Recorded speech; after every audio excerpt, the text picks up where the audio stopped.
Today is Testimony Tuesday. You're about to hear an interview by Pastor Adam Dragoon in Virginia Beach as he asks one of our fellowship pastors about how God has radically changed their life. Be aware that the free version of Testimony Tuesday only includes the first half of the conversation. So make sure to check the show notes to find out how to subscribe to the premium version of the Taking the Land podcast. The premium version of this episode is released before you wake up each morning and does not include any interruptions or ads. Enjoy this Testimony Tuesday on the Taking the Land podcast. Well, hello and welcome back to Testimony Tuesday here on the Taking the Land podcast. This is Pastor Adam from Virginia Beach, and we are so glad to welcome another guest into the show, Pastor Gabi Irimia. Welcome, sir. It is so good to have you. It's so good for me to be on your podcast. It's an honor. All the way from Galaț, Romania. Yes. And I have such fond memories of when I was there as a missionary in Bulgaria, just south of the border there. And I remember this fireball from the Bucharest church who came rapping for us in Bulgaria. And wow, what God did then and what God has done since then. I'm just, I'm grateful to know you and to count you as a friend and to have prayed for you over the years, your family, and to see that now you begin to a new church there in Galaț. That's an amazing thing. So I'm very excited to hear your story. Welcome to the show. Thank you, sir. The honor is mine. I'm so fond of all the memories that we have together. God has been good to us, both of us. You've been such an inspiration for me along these years. And I'm so happy to see what God is doing through your life back there in the States. God is moving here, so Jesus is still King. Hallelujah. Amen. Thank God. For the audience that may not know you, why don't you give a conference-style report, maybe 3 to 5 minutes, and introduce us to you and your wife and what God's been doing there. In Galaț. So me and my wife, Tabitha, we've been sent out. We have 1 year since we started the church. In April last year, we had the grand opening of the church, and God is doing amazing things, like really amazing things. Galaț is a beautiful city. It's filled with many, many young people, boys and girls that are desperate for God. We live in a generation that, especially here in Romania, 90% of the people that we meet here in Galaț are without a father, or without a mother, or without both parents. We live in the generation where people my age left to work in Italy or Spain or Germany or whatever other country they can make some money. And so the children grew up and now they're they're perfect to witness to and to win them for the gospel. And we'll be here 1 year. We've been seeing a tremendous revival. Many young people come into our church, and even tonight, I think we're going to have a Bible study. We're expecting more than 25 young people to come in attendance. Powerful what God is doing here. We already had a wedding. I made a wedding for one of the couples in our church. We had close to 40 people in attendance back then. Now Pastor John came, I think 2 months ago, here in Galaț, and I think we were like 40 people in the church when he came. Really powerful what God is doing. Really powerful young men that are rising up to be the disciples, and I really believe this with all my heart. One day Galaț will send out churches. They're powerful young men here. Amazing people. So yeah, this is what God is doing, and we believe God to do many more things in the future to come. That is so exciting. So, I was privileged, as I mentioned, to get a little glimpse of the Romanian churches there back when we were there. This is from 2005 to 2010, so we're talking 15, 20 years ago. But at the time, the Romanian churches were thriving and growing, and it sounds like it continues. It continues to this day. Oh yeah, for sure. And we had our ups and downs. We had some not so good moments. But I'm really excited, man, that we stayed, we never left. Yes. There were many people leaving and believing the lie, that outside the country you will find a better life. But we stayed and we didn't throw up our destiny with God. We didn't throw it away. And God has blessed us. And I prayed many years, staying next to my pastor. And we were down to just a few people in the church. And I was just praying, God, just let me see one more time. Wow. And God has built his church. Our Bucharest church, our mother church, has seen a tremendous revival since, and God has really blessed us. And I'm honored to see God building up his church again. There's a lot of history there in that Bucharest church, isn't it? Yeah, for sure. Yeah, for sure. I can. How many hours have you got? Yeah, there's a lot of stories. There's a lot of powerful stories. Well, if you could just give us an idea for those, because, we're separated by an ocean and a continent in between, but can you share with our audience a little bit about the Romanian Fellowship and just what you've been seeing in the last few years? What's God been doing there? Yeah, so the Romanian fellowship was always amazing. Like I've been hearing many people that came to preach in our conferences, that used to say that they're really excited when they come here. So I Yeah. got to see why, because we were a young fellowship, many young people that were giving their lives to Christ, and God has been blessing us. So by the time I got saved, there was this huge movement that has been already Yeah. been taking place. When Pastor Brooks came and they started the fellowship, and then I got saved in 2001. And in those years, in the Bucharest church, in the Brașov church, in all the churches in Romania, we got to see tremendous revival. I believe in 1 year, I think in Brașov they had like 30 weddings in 1 year, and in our Yeah. church, like 15 or something, or 12. So many young couples rising up, many people getting saved, and that was a perfect time for us, to meet God. And although our country was, and it still is, but back then it was even more religious than it is now. But I thank God for religion in a way, because it's better to deal with people that believe in God somehow, and just to to It's put a them. starting point. Yeah, exactly. So although there were a lot of ups and downs, but God really helped us to break through, and we had a huge breakthrough. The churches were growing really fast, and then there was a time. I believe this is the second wave. These young Yeah. our kids that got born into the church, they're reaching teenagers now, because they themselves are teenagers. So it's been a little bit of a gap, but now Yeah. God is really accelerating His work. So a lot of churches now, they see a lot of young people getting saved. Our teenagers from the churches are really fruitful, and I've seen some tremendous things happening. Even in our church, in the Bucharest church, we had a time, like I said, where the things were pretty still, and we went through a huge rebellion, and the church was really low. And we stayed, we fought, and God has blessed us. And I think some years ago I decided, because I for many years I knew I had a lot of capabilities. I knew I had a lot of talents that God gave me, but it was a problem in my heart. I was always a prideful person, so that was my main challenge in life. So some years ago I decided, after we came back from France with our daughter, that we were there for the treatment, God really broke me. And I told my pastor, whatever you say goes. I was such a pain for him, many years. I was really gifted and I had influence, but I was not connected. I was not aligned, with God's man. Mm. I decided in my heart to do that, and I said, "Hey, from now, this day on, whatever you say goes." So I decided to just listen, and this opened up huge doors for me and for the church, because I was waiting for revival. I was like, "Hey, why doesn't the revival come back again?" And I realized I was the revival, but my heart was not in the right place. So when I aligned myself, with my pastor, and when I gave him access to my heart and just obeyed, because it's so easy to obey. Hey, I'm doing, but it's not like that. Deep inside the heart, we all always have this problem, And so I decided that time, I'm gonna obey. I'm gonna follow. I'm gonna listen.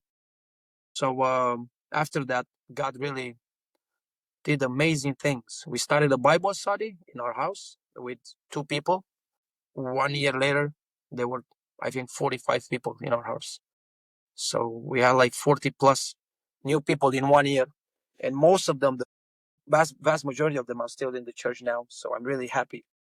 And God really moved powerfully through our lives. That was the missing link, my heart. That was the problem, actually. After I saw that, I remembered that God many years ago promised me, and He told me, I have a calling for the lost. And one of the things that happened with all this revival that broke into our church is that God reignited, that vision. So I told my pastor, hey, I wanna go.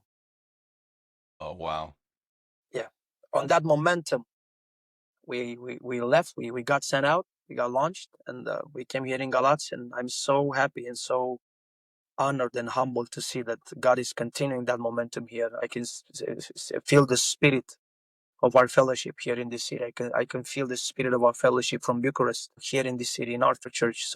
Like I said, many young people getting saved, having a hunger to minister, to know God, and it's really powerful. I'm so happy I got to see that. Yeah. Well, that's such an encouraging story, and I appreciate you being transparent, because there's going to be so many people that hear this that no doubt are having an internal battle just like that, Yeah, for sure. and a struggle I've to been break saying through. 3 years, so I know. You cannot hide. Even if we say like, hey, no, this and that, the truth is, most of the time, it's about our hearts. Yeah. Amen. Yeah, absolutely. Pastor Mitchell taught that for many years. He said, he said things like, God can't bless our rebellion. God can't bless when we won't deal with those internal issues. So that's so encouraging, though, that to hear that the fruitfulness. So if you could, maybe when we're done talking, you can send me some pictures and just send me some recent things that God's been doing. I have seen you've been posting them on the WhatsApp, but if you could send some so that we can put them together on a website, and there'll be a link in the show notes. So if people want to see what God's doing there in Galaț, Yeah, for sure. That would be we would love to make that available. That would be my pleasure, for sure. Wonderful. Well, Pastor Gabi, let's jump into your personal story, because I want to hear your origin story, your family life. How did you grow up? Well, I was just an ordinary child in an ordinary family. My parents were workers. My father was a mechanic, a really good one actually, and my mom was a carpenter. So they worked in factories or whatever jobs they had. After the revolution in Romania, like things were really still going. Like in the revolution, they were still going to Yeah. work. Nothing changed actually for the next 10 years. So we were just. Are you old enough to remember when that happened? Yeah, for sure. Yeah, my brother actually went outside the house when they started shooting. In the Constitution area. In Bucharest, in the Constitution Plaza, and he went there and he saw the helicopter of Ceausescu, the dictator, leaving. From the Oh, wow. saw the helicopter. He saw the manifesto. All the flyers being spread from the helicopter, and yeah, we got to see. I think on the television when he got executed. So I have many memories.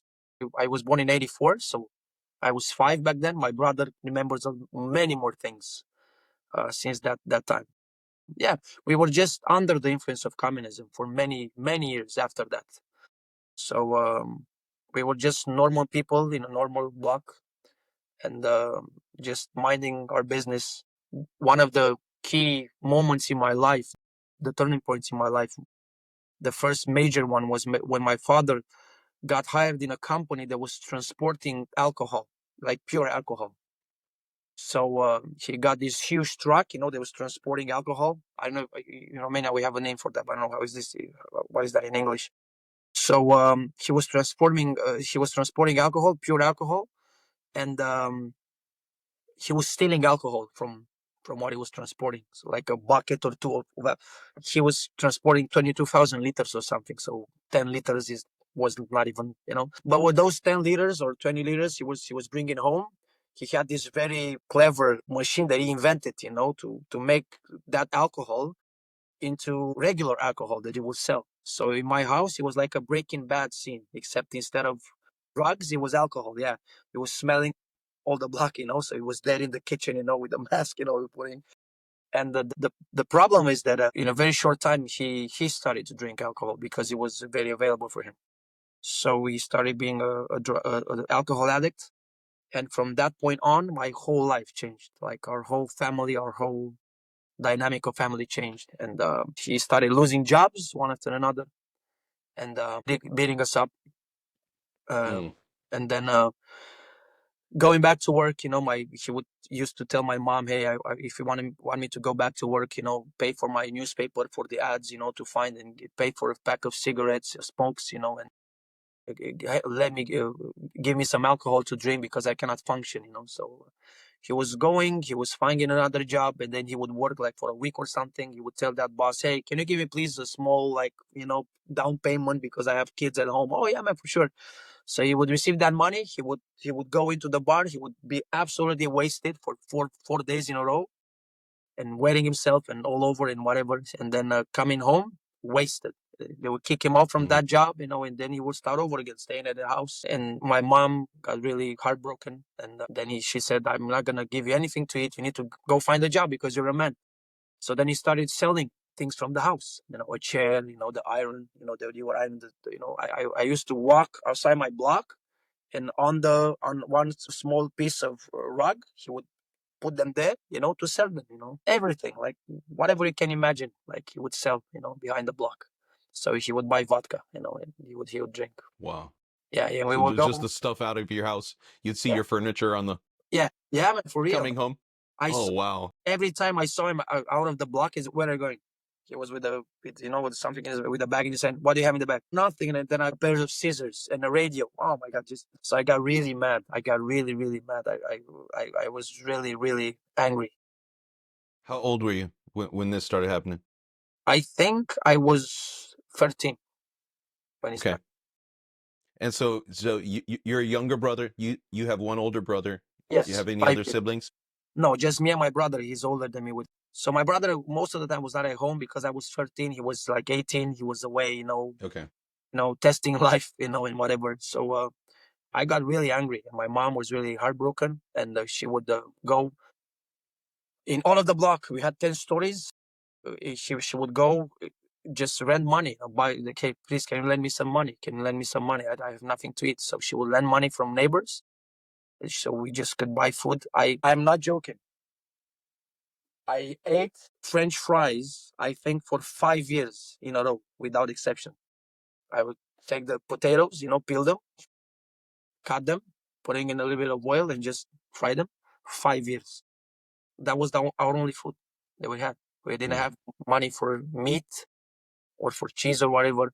And in the only days when my mom would take the salary, she would take her salary, and we know because she would buy some fruit yogurts that I would like, and then she would go in the block and she would repay the neighbors. Hey, here's your money back. Here's your money back. So again, she would be left without no money again. So next day, she would start lending money again. So that was our story for 5 years. My Wow. dad's everything and just having nothing in life. And I was so angry. I was so angry with them. And of course, this built up to a very nasty outcome. Many years after that, we almost killed each other. Really, Mm. really bad. Yeah. Yeah, there was a day I came home and he was really between being really severely drunk and drunk. That was the most dangerous part. So I saw him and he was really, you know, yeah, what do you want to do? I was 17. Why did I know? 16.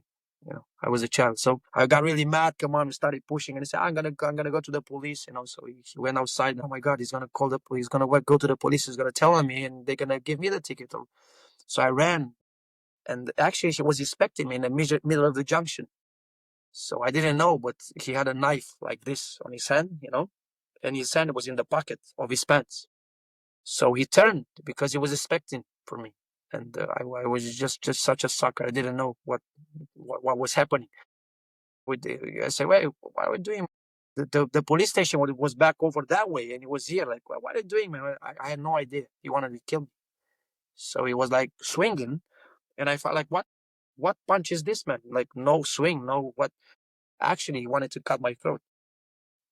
I put my hand. He was a lefty. I put my hand like, what? Dude, what do you say? I pushed his hand. So as I pushed his hand, his knife went into my hand, and it cut my Mm. tendons right here, and I have another one right here. So I I I I felt something like in my mind. It was like 2 years, like 2 seconds. So I said, what? So I looked at my hand. I felt something like a sting, and my hand was like a watermelon. Mm. So, oh my gosh, what I didn't process at first, what happened, and then there were drips of blood, and then I realized she wants to kill me. So I decided that I don't want to. He was really mad.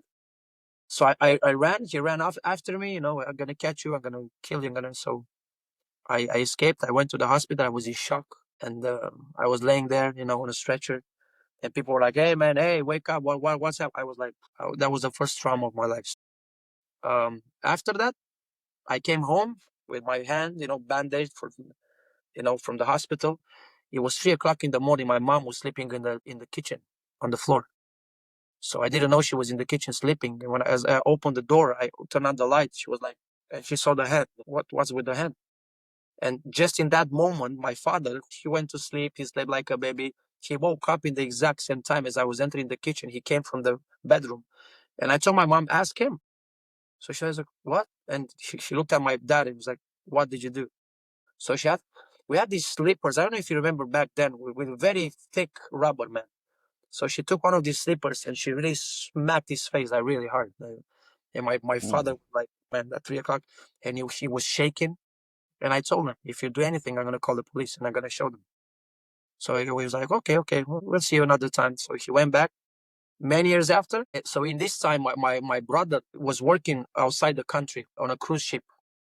So he heard about everything that happened. So many months after that, again, I came home. One day I was really tired, school or whatever, I was working. So he was asking me on Messenger, like, old Yahoo Messenger, hey man, what's up? He was living with his girlfriend. My father, dad, he was like, again, what did he do? Again, he told me like, he's gonna cut me. He's gonna, he said, I'm gonna cut you. And he went to the kitchen to take the knife, and my mom took the whole drawer with the knife, and she ran away with the drawer, so she would not access them. Yeah. So when he Wow. heard, he was like, I'm coming in 15 minutes. So I said, hey man, I was writing, hey, are you there? So then his girlfriend, now she's his wife, she said, hey, I don't know what happened, but he's really angry. He's coming. My brother came in 15 minutes. He pushed me aside, entered the house. He said, leave the door unlocked. So my father was sleeping just like a baby, But now my brother went to him and really, really smacked him really hard. And a huge fight ended up happening. And my brother really beat up my father, like really beat him up really bad. Wow. Yeah, really bad. And then they turned out the furniture, the closets, and everything was broken, and all the house was torn up. And we went into the living rooms. We locked the door. We had a door with the window that was tainted. You cannot see through the window. Those old windows that we had. So we were speaking with me, my mom, and my brother. My mom was like, Christy, that was the name of her. Why, mom? Why'd you come? Why you didn't do anything better? So this is way worse. How are we supposed to live now? With your father in the house after all you did to him. And my brother was like, no, we're gonna. And as he was speaking, through the window, just like in the movie, my father went with the knife this big, through the window to cut us. So as he went through the window, his hand got stuck in a broken glass. So his aorta, his vein right here got sectioned. So there was blood everywhere, like a blood fountain in the house. I got really scared. My mom started screaming. She went onto the balcony, help us, he's killing us. All the people gathered. So my brother took the knife. He smacked the knife on the wall. He took the knife from his hand, and then he grabbed them, and they jumped outside and started. Then the police came. It was crazy, man. So it's 2 days. We slept into our uncle's house. It was really bad. I was like, what? So we decided to go home. But let's go home. It's our house also. So we got home. It was me and my brother. No, me and my mom, I think. And my father came to the kitchen, drank some water, and without even looking at us, he said, I'm going to cut all your fruits. So from then on, I slept under the bed, I think for 2 years. I was in the church. I just got saved. I slept under the bed. And I really, Wow. trauma from here. I was like 17. So you thought for sure he was going to kill you For sure. in your sleep. For sure. He was out of control. Yeah. Yeah. And that's actually what I inherited from him. That was one of the legacies that he left me. Yeah. I was really panicked, really, really traumatized. And I slept under the bed, and I put the sheets over the bed, and I would sleep there. So I was really petrified. And many months he would come in the living room, open up the lights. Hey, my mom was sleeping with me because my brother moved out, and he said, hey, give me a cigarette, give me a smoke. So he says, no, just leave me alone. And he would get out and then come again, just like the Chinese drop. 5 minutes after 5 minutes, I like just. So my mom was like, I'm sick and tired. She was taking the smokes, throwing at him. They would just leave me alone. Then they would come again. So night after night, not sleeping, not. So then she divorced him, but they were forced to live in the same apartment. So it's really a funny story. Do you want to hear a funny story? Oh, man. They were divorced, but still had to live in the same place? Yeah. Listen to a funny story. long before I got a job, so they had to live in the same apartment. So my relatives, they say, hey, we're going to give you some money. We're going to lend you some money so you can pay half of the apartment. So he will leave. And he said, no, I'm not going to leave. I'm not going to be happy until you rot as mice, you know? And she said, no, we're going to sell everything. You guys are going to move. I'm going to move. I don't care. So, okay. So I started working. And now all the things were put in motion. We had to, you pay not the rent, you pay the utilities every month. So we had like a huge amount because we didn't pay the utilities for 3 years or something. So a relative of mine had to give us the money to pay the utilities, and they're taking the papers to be everything okay, so you could be able to sell the house, the apartment. So we started to do all that, and he was like unemployed again for many years. So I was working. It was like, hey, can you give me some money? Can I? Yeah, man. I forgave him. I went to church, and the first sermon, I think, or the second sermon I heard in church, love your father and your mother, and I wept, man. I was broken. So I had to forgive him. So I was giving him money, and I was like, hey, just take. Can you give me? I want to buy some smokes. Yeah, man, whatever. Just my mom was like, why are you giving him money? Why? Can you stupid? Yeah, that's my father. It's whatever. Yeah, but he wanted to kill you. I know. So 2 days before we sell the apartment, we found the buyer. And we know, okay, we made everything was in set. So he came to me, can you give me please 10 lei? It was like $2, to buy some smokes. And I said, yeah, for sure. I gave you money for the last year. Take. So I gave money. The next day, he said, hey, can you give me again 10 lei, please? I need some. I'm gonna give it back. Yeah, no worries. So I gave him 10 more lei. So it was like 20 lei. So then the third day, we sold the apartment. So we sold it, I think, with 52,000 euros. And on the table, there were two racks of money, one, 26,000 for him, one with 26,000 for my mom and me and my brother. So he took that stack of money, put it in his pocket, and said, okay, sorry, Gabby, I want to give you something, So he called me after, called me another, God, please, here's the 20 lei you owe me. Gave me 20 lei and he left with 26,000 euros in his pocket. Here's the money for the smokes. So I never saw him for 15 years after that. I was like, Wow. okay. So then, then Wow. I had to, to adjust to life. I worked and I got a job, and then many things happened. I didn't even have the time to process, the loss of my Yeah. father, because without me knowing, actually, I was losing my father. She was never there in the first place. But for me, it was even a bigger trauma, because in my heart, I felt like, it's a little, maybe it's my fault. So I didn't know, but I was really heartbroken that I lost my father. I went to get a job and to realize I went to get married, with my lovely wife. And my mom said, hey, I'm gonna buy a studio apartment and gonna live in it, and that's my present for you. I'm gonna move. And my mother's, grandma's place back in the countryside. She did that for us. 1 month later, she came to visit us, and we had a really good time. For the first time in ages, I could witness to her. She was very against God and child. Leave me alone with your church. And that night, it was really, she came with some flowers for my wife, so we had a very good time. We put a mattress on the floor. She said, no, Mom, I'm going to sleep on the mattress. You guys sleep in the bed. Okay, it was a studio apartment. So in that morning, I left from work for work, I say, hey, Mom, bye. See you. So we go. At 1 o'clock, I think 6 hours later, actually, if it was 7 or 8 o'clock, something like at noontime, my phone was ringing. Actually, not my phone. I called my wife. So you have a call waiting in your phone. Mm-hmm. Back then, if you had call waiting and you were speaking to somebody, there was a third caller calling. When you close the call, the other caller would automatically jump into the call without you accepting it. So I was calling my wife, and she was speaking with Pastor John, with my pastor. I'm gonna tell you in a moment what she was speaking about. So I was calling her. Why is she not saying? So I ran once, and then I called her again. So she was speaking with Pastor John. I was there with 30 customers, signing contracts, happy life. 1 month after I got married. So from whatever reason, the call with Pastor John got disconnected. So without her knowing, I jumped into the call automatically, and I heard this.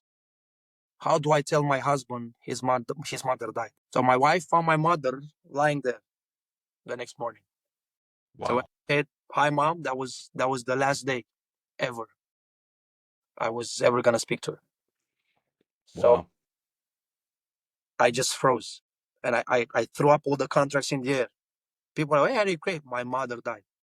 So all that office, man, with all these customers, they started weeping, and nothing was moving. So I just ran out the streets, and there he was. I don't know how, man. Pastor John, my pastor, he was with a car. He picked him up. I don't know how did he knew. He just, man.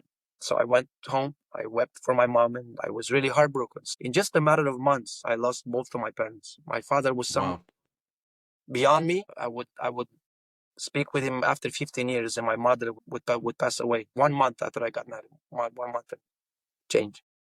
And then it was really hard because after that, my wife, she was really traumatized because she was the one that found my mom. And then she got sick with psoriasis. You know what psoriasis is? Yep. The stains. She had a stain on her back, and you put a cream, and then it got worse and worse, and all her body from top to bottom, it was filled with psoriasis. So it went on her neck, and it was spreading to her head. I was heartbroken. I was desperate. God, tell me. I read on the forums, oh, I have psoriasis for 20 years. It can never be healed. So I said, God, please make a miracle. And some people said, hey, we know a place in Turkey, a clinic, when they put leeches, on you to eat the psoriasis. So we had we had I think a revival or something with a pastor that came, and my wife said, this is what's happening. What do I do? So he said, you have a spirit of fear to be broken. So you need to be set free. I'm sorry. So we prayed the prayer. We cast out the spirit of fear. And the next day, man, all of it was gone. Wow. But it was in our bed sheets. Like, gone. That was powerful. Wow. That was the one of the first powerful miracles that I experienced in my life. So yeah, so then we believed God, man. It was incredible. She got healed, and then she got pregnant. We were expecting our first child. Without us knowing, she had what you call the previa placenta, which is the placenta is based on the center of the uterus. Somehow is really dangerous. Nobody told us that. So unfortunately, they did a party for her at a job.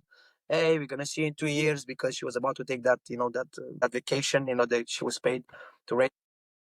And then 1 week after, she called me. I was at a men's discipleship, in Brasov, and God spoke to me. And I said, God, I will do your will. I will go whatever you want me to. But the devil had other plans. And she called me. I don't know. Don't be afraid, but I'm bleeding. So I told her, please call the doctor. So she called the doctor, and the doctor said, yeah, take some pills and just rest and don't bother me again. 10 minutes after, she called again, doctor, and she said, sorry, I'm sorry for troubling you, but I'm really bleeding. So I was like shouting, hey, leave me alone.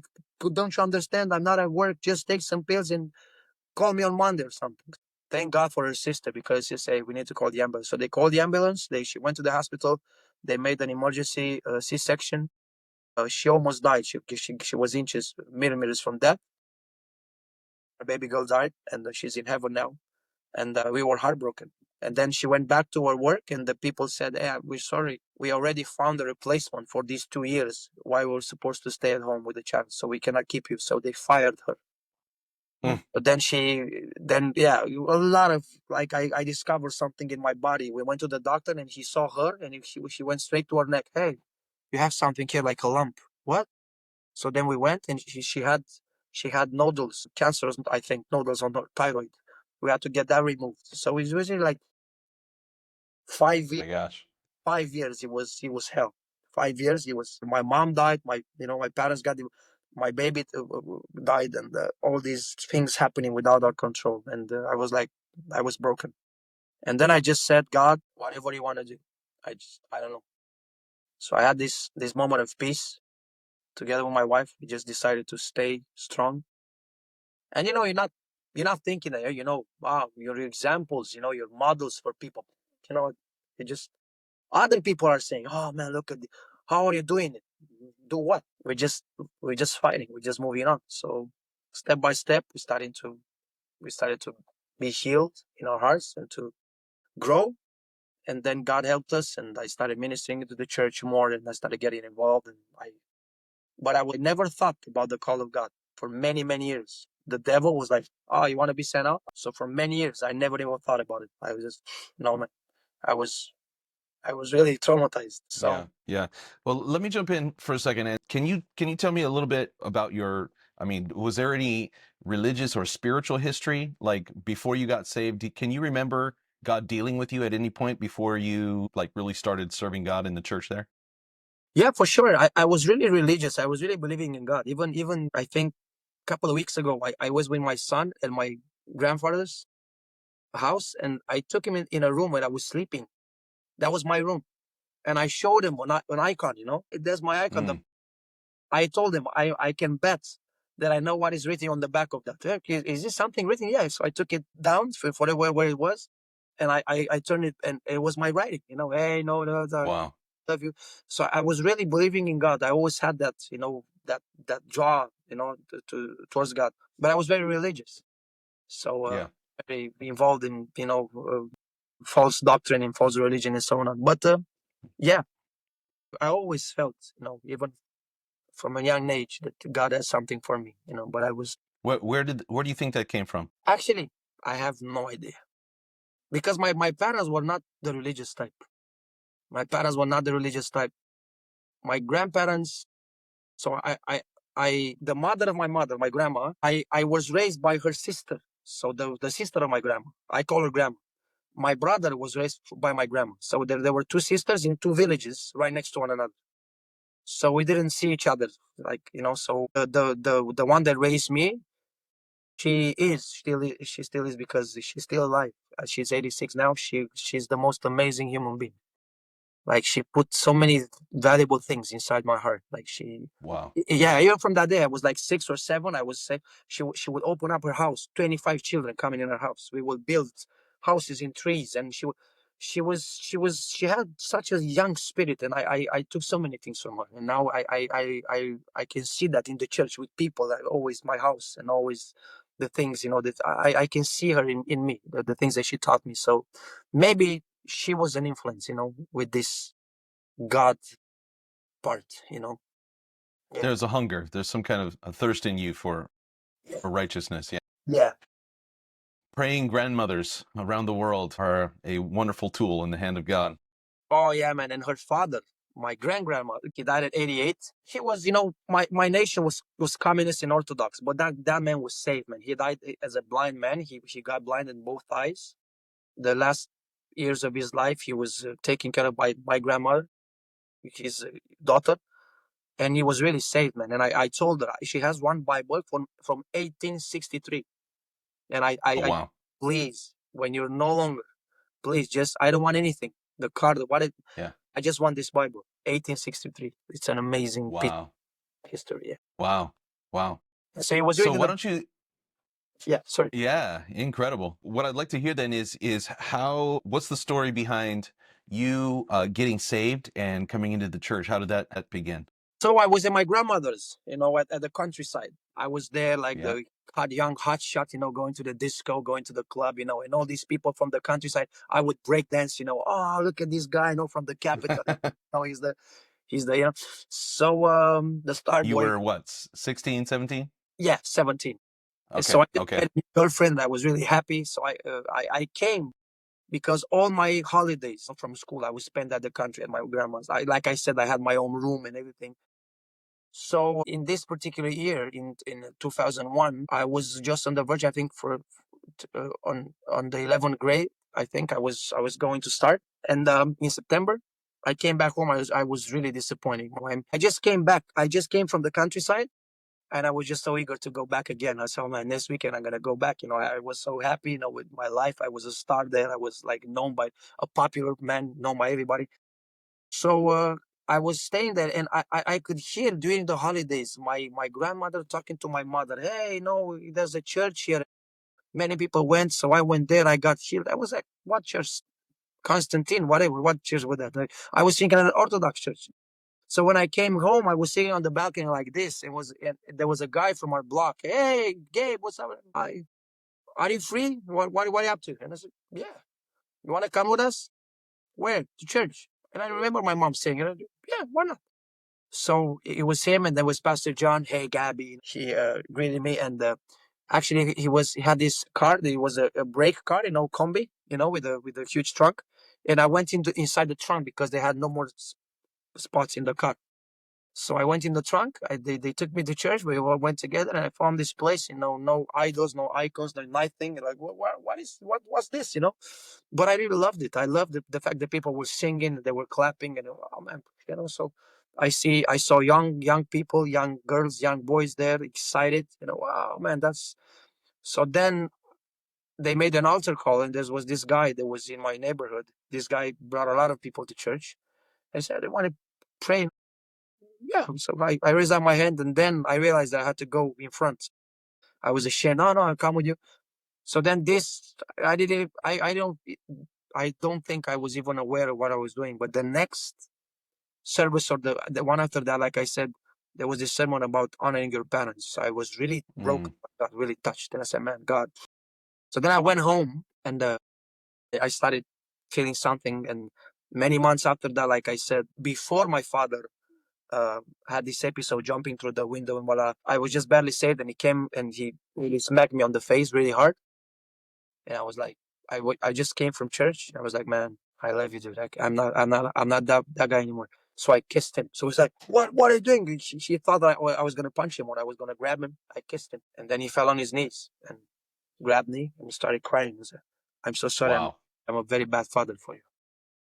Yeah. So, yeah. So 6 months, I think, or after that, my brother came, and that whole episode happened. But Yeah. what God did amazing things. So I forgave it. Even now to this day, I went to see him, I think a week ago or a week and a half.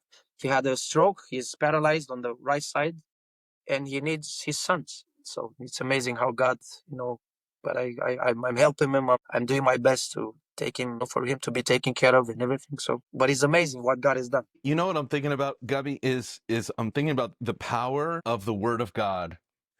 Is just, you heard one sermon, the Spirit of God. I mean, was it Pastor John who preached that message? No, I think you did remember It was a Pastor revival. Baroque, Pastor will leave you. Okay, leave you. Yeah. So in his head, he's thinking, let me preach this sermon, and maybe it will help somebody. But it impacts you so powerfully. You take that home, and you get hit in the face by your father. You kiss him in return. What an impact, the power of God. Yeah, that's powerful. A changed life. The changed life can impact people in such a way. So, I mean, I don't know the rest of your father's story, but it sounds like he had a pretty tough road after that. But at least there was some conviction in his life. Yeah, I just pray with him to be saved. I think last week when I said, man, I'm Is not. that right? Yeah, I'm not gonna say no for an answer. I would preach to him. I saw him multiple times, and I say, hey, don't you want to receive Jesus, man? Jesus, your wife died many years ago. Like God I don't know, for whatever reason, He gave you a chance. Why won't you receive Him? Yeah. And he was like, oh, I want to thank you for coming. I was like, what are you talking about? Be safe, drive safe back home, dude. Like, do. Yeah. So last time I was there, I said, I'm not taking no for an answer. I don't want, you want some chicken? Like, no, man, I don't want any of the chickens. I don't want eggs or whatever you can give. I just want you to pray with me. So I prayed with him. Yeah. And he was like, yeah, okay, do it fast. Like, my feet hurt. Okay. So I prayed with him. Yeah, it's this, that. Yeah, that's the power. So you think he's still resistant to the Holy Spirit? Yeah, for sure. For sure. She was really, she's a sociopath. You think it's guilt? No, I don't think he's guilty. He's just a sociopath. I mean, he's not like he doesn't have social skills at all. Like I don't know, man. He's like a brick. No feelings. No, I never. And all his brothers are like this. He has a sister and a brother. All three of them are like this. Me and my brother always talk, and we're amazed, man. We're amazed. Like how, I don't know, the way they got by their father. Wow. Well, it's a miracle that you are able to have a healthy and a normal life after coming out of a situation like that. Oh yeah. Yeah. Because many people would not. I thank God that God helped us, and He helped me, also my brother, to have normal marriages and healthy families. And I'm so glad, that I can. But I took a lot of this baggage with me in my marriage. I wonder if did it make you like want to run away from alcohol for the rest of your life? Yeah, I'm sure. A lot of people tell me that I used to meet with a lot of people, and they would tell me, "Hey, why don't you drink? Your religion doesn't let you." And I said, "No, my father drank for 5 generations, so I don't need to." Wow. I hate Yeah. I hate alcohol. It has nothing to do with even with God. Oh man, I hate people. I would drink a beer, man, but I'm in ministry. But no, man, I hate alcohol. I hate the smell of it. I hate it. I had other problems, other issues, like pornography, immorality, anger, but not like alcohol and cigarettes. No, sir. No, sir. Yeah. Wow. So let's think about the church there in Bucharest. So some of the people that are watching this will know Pastor John Dumas. I've got him on the list for a future episode. But gosh, what a unique individual. What a he and I are one of my best friends on planet Earth is John Dumas. We were buddies there when I was in Ruse and he is in Bucharest, and we were both pioneering at the same time. Two Americans in Eastern Europe. So we would get together for, a McDonald's cheeseburger every once in a while. Can you tell me about your impressions of him and how his ministry influenced you, especially those early years? Yeah, for sure. So just right out of the bat, I want to make this clear. My mother was my hero. Our mother was our hero. Then my brother, I have huge respect for all the things that she did for me. But my pastor, he filled up such an empty spot in my heart that nobody would have been able to fill. So Pastor John for me was beyond the father. Like he was the father I never had. I learned so many things from him, and he discipled me. And even to this day, there are many people that tell me that I have a lot from his spirit because he imparted many things in me, especially this young spirit. I felt really shocked when I came to Galaț. So man, I don't know how to say this. Man, we have these pronouns in English is you and you, but we had this. When you want to be polite, you Yeah, know, we call dumna instead of you like tu, we say dumneavoastră, which is like a polite way to say you, like you're talking to somebody. it's the formal. They Yeah, they have the same in Spanish. Yeah, a lot of yeah, people will know that. exactly, yeah. So I came to Galați and I was shocked that 90% of the young men here I talking to, we made with dumneavoastră. I was like, what, dude? And I try to tell them, I'm just like you. I'm just like, speak to me properly. And I remember Pastor John telling us the same thing. So he still has such a young spirit and such a powerful attitude, and he's a crazy man. Like I love this. I love spirit. Yeah, the spirit of adventure, and he's such Yes. a crazy, wacky man. And we had the time of our lives with him. Like back into the USA, I was I was heartbroken, but I know that this needs to happen. But he was the father that I never had, and then many years after that, even to this day, I look at him in the same way. I feel connected to him. I feel so grateful. I will never be able to pay him back for all the things that he did to me. Yeah, what an incredible influence, and the miracle of the Bucharest church. When I was there, and from my perspective, this was my first pastoring experience when I went to Bulgaria as a missionary. But one of the very first things that we did there was we went directly into a Brasov conference where I met all of these young people, including Pastor John, and I'm pretty sure you were there, and Pastor Yonuts was there, and gosh, just a powerful thing that God was doing. It was a wonderful experience, and the opportunity to be partnered together with all that God was doing there in Romania was such a beautiful thing for us. So I'm grateful. I'm grateful for what God did there in Bucharest, because we benefited greatly from that personally, and You also in the benefited, all church. right. We burnt your house down. You better tell that story. Yeah, man, come on. Let me tell the stories. So this is 100% real. Pastor John tells me at one point, he's like, hey, Pastor Adam Dragoon is leaving for conference, and he needs some people to preach. Will you be able to go with another guy from the church to preach on a Sunday?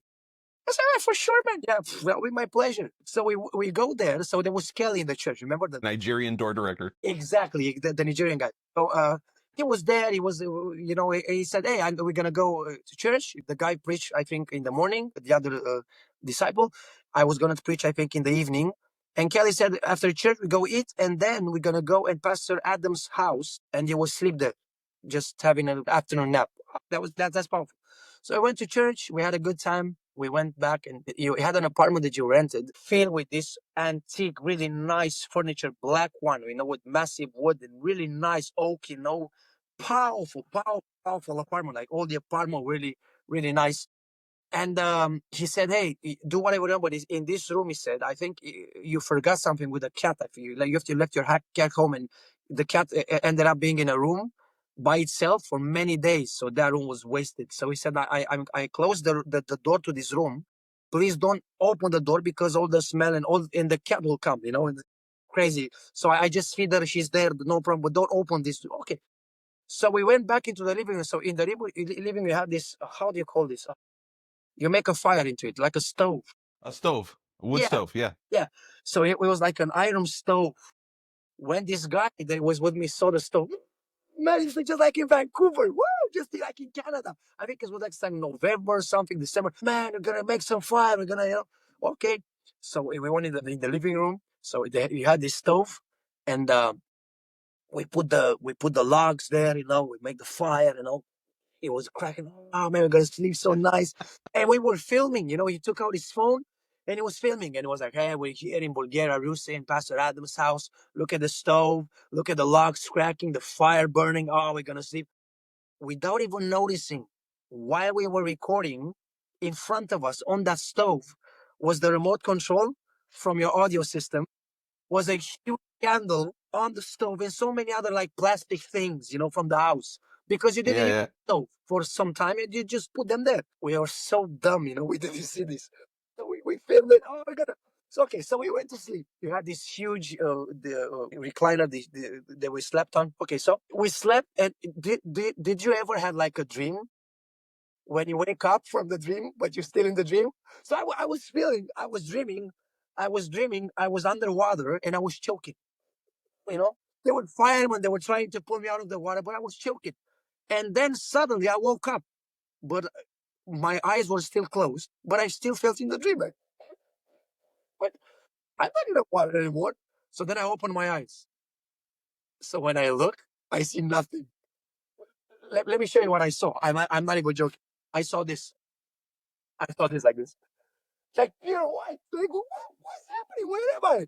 So actually, I saw the smoke, man. So that remote control from your sound system, along with the camera, along with 30 other things that were on that stove, that melted away. So there was a huge smoke, man. You would cut it with a knife, like 1.5 meters high. So when I lifted myself, when I was sleeping, I was half in the smoke. Like, what? I didn't see my hands. Like, wow, what am I? So then the other guy was like, I took the remote. He said, "Hey, wake up, we're dying. What happened? What happened? Like, you stupid moron. Like, you moron. You made the fire and the remote. Wow, no." So then, of course, we slept for half an hour or something. And then 3 hours, we took those 3 hours just to open all the doors and all the windows and all the things to air, to let air come inside. And then as he was going for the back room, he was like, I remember, "Hey, didn't Kelly say to not open?" Kelly started screaming because he went into the room where the cat was. So all that smell. So, 3 hours later, Kelly came. "Well, we locked the door. It's okay." We took the remote control, we put it in our pockets. And what did we do, man? We broke this guy's house. So we went on the internet and we looked for remote controls. So I remember you coming, with Pastor John in Bucharest. And we with this guy, "Pastor Adam, can we talk to you for?" I don't know if you remember, but can we talk to you for a little bit? "Yeah, what's going on?" "So listen, there's been an accident." "So what accident?" "And unfortunately, I think we might have broken your remote." And it was like, "Yeah, no, he's good. I think it can be fixed." "No, we cannot be fixed." "Why?" "Because it's melted." And then we took out the remote. I'm sorry. So yeah, so you never called us again. I don't know why. That was a true story. No, what's so funny is this was a formative experience in your history, but to me, it was just a little blip on the radar. I totally forgot about it until you told the story. Yeah. Now that I'm a pastor, I know where you're coming from. Yeah. People broke my car. People are like, whatever. Like, doesn't matter. But back then I was really affected. I was really, because it was a nice sound system. I think it's a Clarion or Kenwood or something. And the remote control, you will not find it anywhere. Yeah. But I'm sorry. There's all this many. Thank you again. Please forgive us. May God Oh, bless. you're so funny. Oh gosh. Well, that's hilarious. No, I don't even. I remember that it did smell like smoke when I got home. 2 weeks after. Yeah. Say, what were these guys doing in here? Make a barbecue or whatever. Yeah. Yeah. Oh, that's so funny. But hey, the church goes on. Yeah, for sure.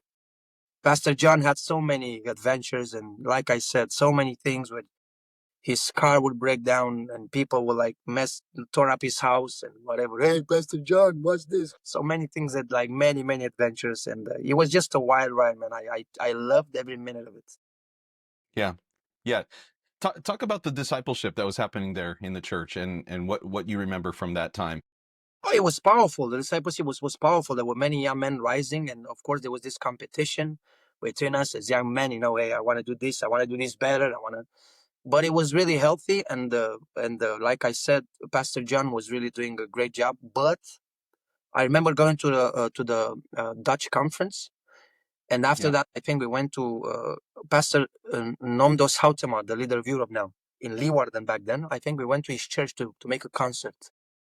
And there was a door director there, Edwin, I think it was his name. He had a wife. She was a Filipino. She used to cook really good food. And I asked him, like, hey, when was the time when you had the most growth in your life as a disciple? And he said something that shocked me. He said, the thing that made me grow the most was when my pastor left. So I was like, wow, whoa, no, man. So he's like, yeah, I know you cannot see this now, but one day when your pastor will leave and go, whatever God will call him, and you will grow. And I said, no, my pastor will never leave. What are you talking about? So 2 years later, he left, and I remember. Wow. And then actually from that point, I realized, hey, this is my church. It's not like my pastor. She's like a guardian. He's the shepherd, but shepherds come and go. Like we are here, so we are the church. So I felt like such a responsibility to connect with the new pastor and to help him. And I realized, man, I need to step up my game. So that was the time when I really felt I was a disciple. I felt like authority. And then all the things that Pastor John taught me, they started coming back in my mind, but only then. Wow. Yeah. And even then, you guys had started planting churches already, right? Yeah, for sure. Janusz got sent out. Vitali, I think he was pioneering a church also. And then this other guy, Tibi, I think, he was after he was in another part of the city of Bucharest. And then Janusz came back, took over Sibiu, and Radu, I think he went into Craiova where Janusz was. So many movements of churches. Also, Liviu? Liviu was not from our church. Liviu was from the Ploiești. Okay. He was also in Bucharest. Yeah, okay.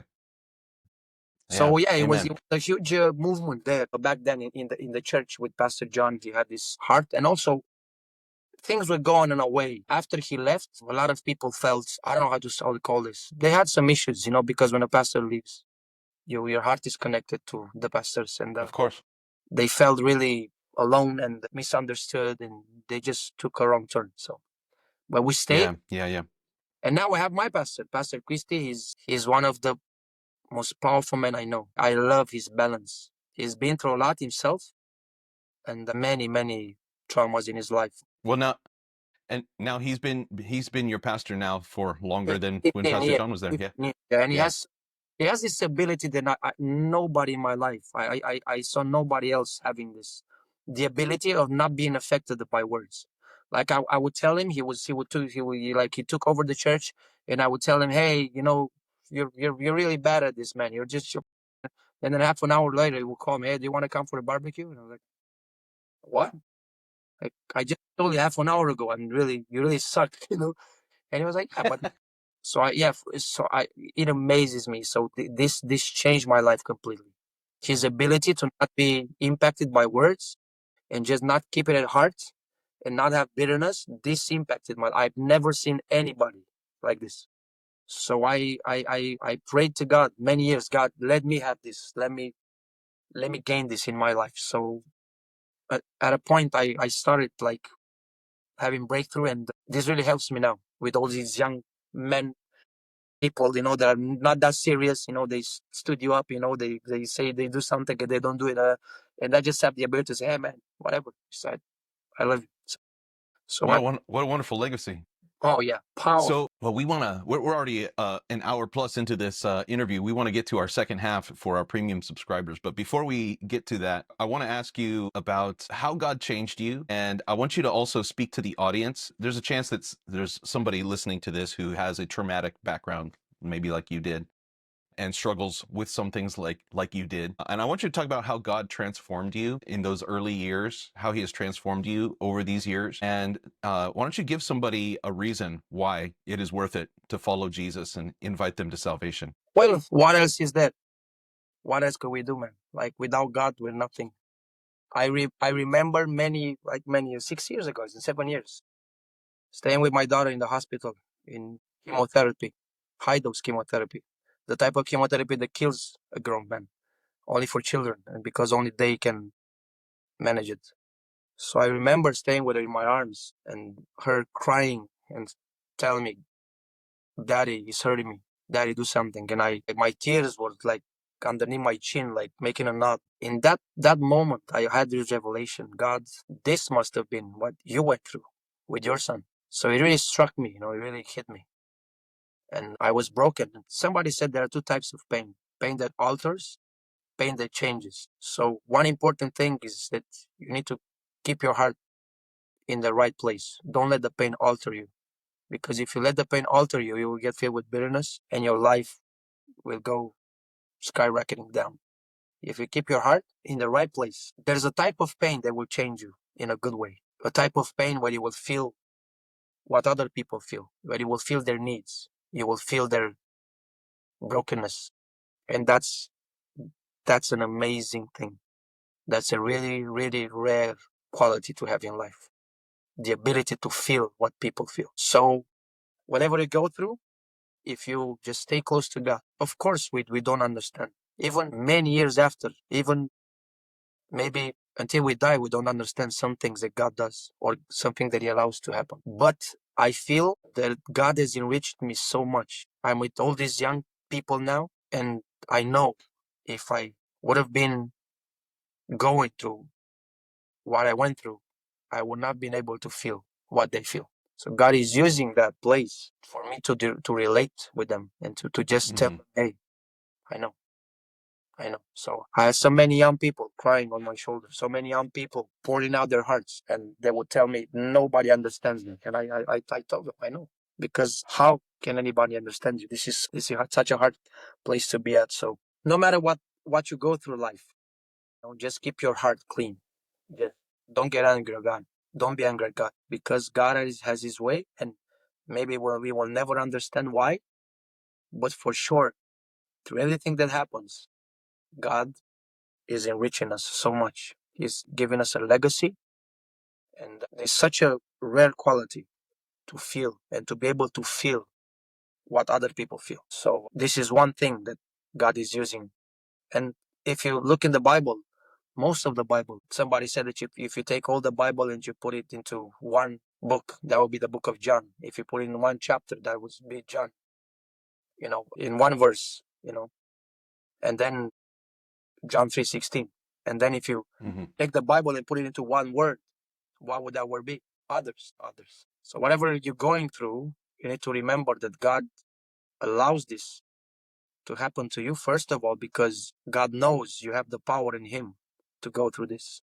And second, God allows you to go through all of this for others. That one day you will be able to inspire them. One day you will be able just to be there and know what they're going through. So I think this is one of the reasons that God is allowing this. And out of all the despair and out of all the pain, at the end of the day, it's that peace. When you say, God, I know it's others. Well, it's easy to say, having the perspective that you have now, but when you're going through it, it's like it's just one hit after another. It's hard to have that perspective. I'm sure you can speak to that. For sure. You never Like Mike Tyson said, everybody has a planet until they get hit in the face. So, Right. of course, Right. you're not thinking of all of this when you're going through all of this. But when all the dust settles and everything goes away, everything remains back there, that's the huge revelation that we could have. But the condition for this is to have a clean heart. If you don't have a clean heart, you will get filled with bitterness. And they will say, God, why me? Why me? Right. This is the danger that we can all go through. Why me? Why now? Why this? But actually, it's not about why me. Actually, it's about others and God using you. And of course, it's not easy to lose your child. And our daughter died 2 days after she got born. I got to see her.